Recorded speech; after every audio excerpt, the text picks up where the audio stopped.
So you just pull that up, and then once that's fully out of the way and locked in, then a bit louder with the music, please. I can't do it. Right.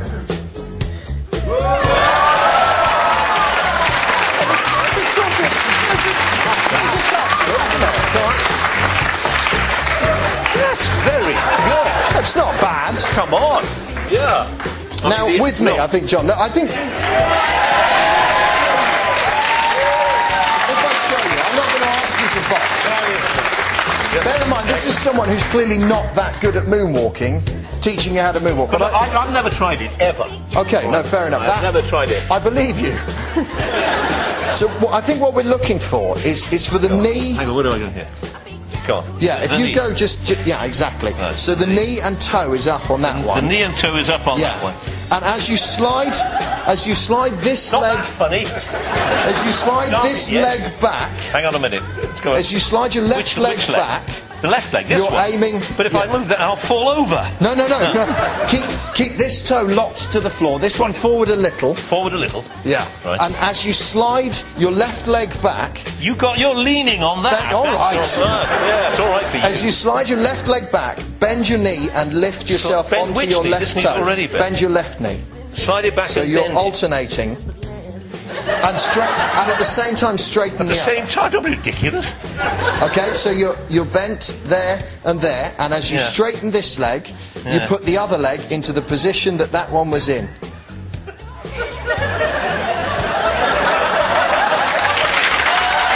not bad. I can't believe it. It's coming. Do that. Made you do it.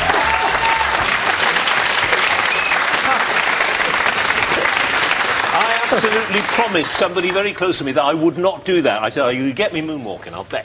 And I've done it. Damn you, sir. I think you did it extremely well.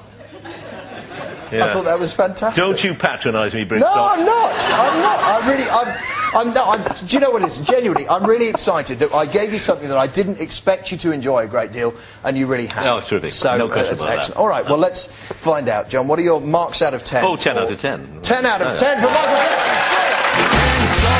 Enjoy yourself. It's later than you think. John, I'd like to talk about literature now. This is a book that has sold over 70 million copies worldwide. You might well be the last person on earth not to have read the Da Vinci Code by Dan Brown. Had you avoided it? It had never occurred to me to read it, to be honest. Right. And that's not meant to sound snooty, but every review I'd read of it said it was complete garbage. Did you finish it?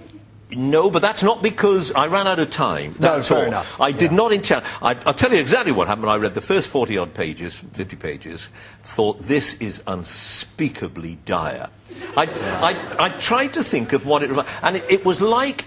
It's the equivalent, the kind of literary equivalent of painting by numbers by an artist who can't even stay in the lines. You know, it was just atrociously badly written. No, it is atrociously badly written, but... Yes. I then went and had a drink with somebody. I'd read the 50, I said, that's it, I can't do it. Yeah. Had a drink with a friend who said exactly, and he's a literary critic, and he said, you're right, atrociously written, but I persisted with it because I had to, and I tell you what, you will want to finish it if you give it another. And he was right. It is a rattling yarn. It's a great story told, I hate to say this, but told brilliantly. I don't mean in terms of the literary ability that he displays, which is zero. I mean, it really is appalling. Absolutely dreadful. When the action shifts to a building, you get a description of the building and a little historical précis that he obviously cut and pasted from the internet, from the guidebook for that, and just blonk. I mean, it's an incredibly awful and brilliantly successful book, isn't it? So what's good about it? What was it about the story? The plot's good. The plot is clever. There's enough, I suppose, there are enough historical allusions to make you wonder whether actually there's something in that, you know. Yeah. Is the Holy Grail really what is described in the book? did those events happen in the way that... I mean, mostly, of course, they didn't, and mostly it's a work of fiction. But there's enough there just to make you think, well, actually, maybe I will learn something from this book. That's what drew me, and I hadn't read it until I asked you to read it. And I had, I think, a fairly similar experience. It is the lines, the blurred lines, because there are lots of things that are factual. You know, Absolutely. Opus Dei exists. Yep. It is thought that Da Vinci was connected with all sorts of interesting things, and some of these codes are thought to exist, and the Catholic Church has hidden all manner of... And the Knights of the Templar exist and all that sort of stuff. Exactly. So it's... Exactly. The lines get blurred quite quickly. And it is brilliant the way he's done that. And it just sucks you in. But you've just got to regard it as a work of fiction, haven't you? And what's wrong with that? But it keeps... You turn the pages and you can't deny that. It's brilliant storytelling. Does it have anything to say about faith, about Catholicism? Well, it does in little ways here or there, doesn't it? I mean, it makes the central point, at least it seems to me to be the central point of religion, which is that it cannot be, the existence of God can't be proved. If it could be proved, then believing God wouldn't be belief, would it? Because you can prove something. It's not an act of faith, is it? It is science. And it makes that point rather laboriously over and over and over again, but nonetheless, it's a solid point. The Da Vinci Code is packed full of information. Some of it is actually true. Let's find out how much of it you actually remembered.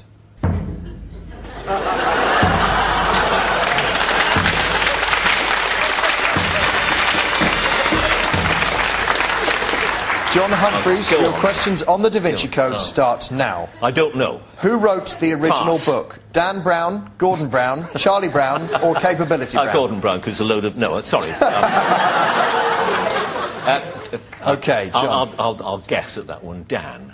Correct. On page 114, Sophie gazes out of the window. Which famous Paris landmark does she see? The Eiffel Tower. Is the correct answer, although I would have settled for any of them. You would, wouldn't you? No, because Dan Brown writes it that way. He basically says, Sophie looked out of the window and she saw, Eiffel Tower, everything apart from Notre Dame. John, your next question. What is Sangreal? The blood of Christ, the Holy Grail, or a mixture of cheap Spanish wine, lemonade, brandy and fruit? It's the latter, but only if it's got a little lemon on the top. Is the right answer.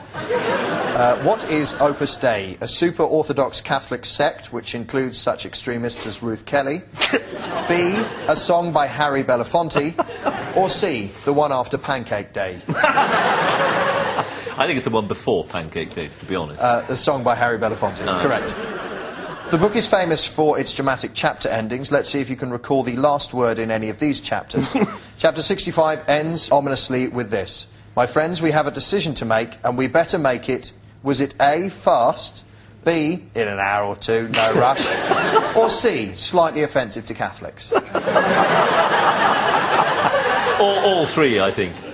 Is the right answer. Chapter 4 ends with the intriguing, Langdon suspected it was going to be a very long A, night, B, day, or C, book. Well, obviously book, because the longer it is, the more money you get for it. Yeah. John Humphrys, at the end of that round you have a score, the location of which is hidden inside this cryptix, which has a possible 8 million combinations, and were you to discover it, I would have to kill you with my one-dimensional albino monk.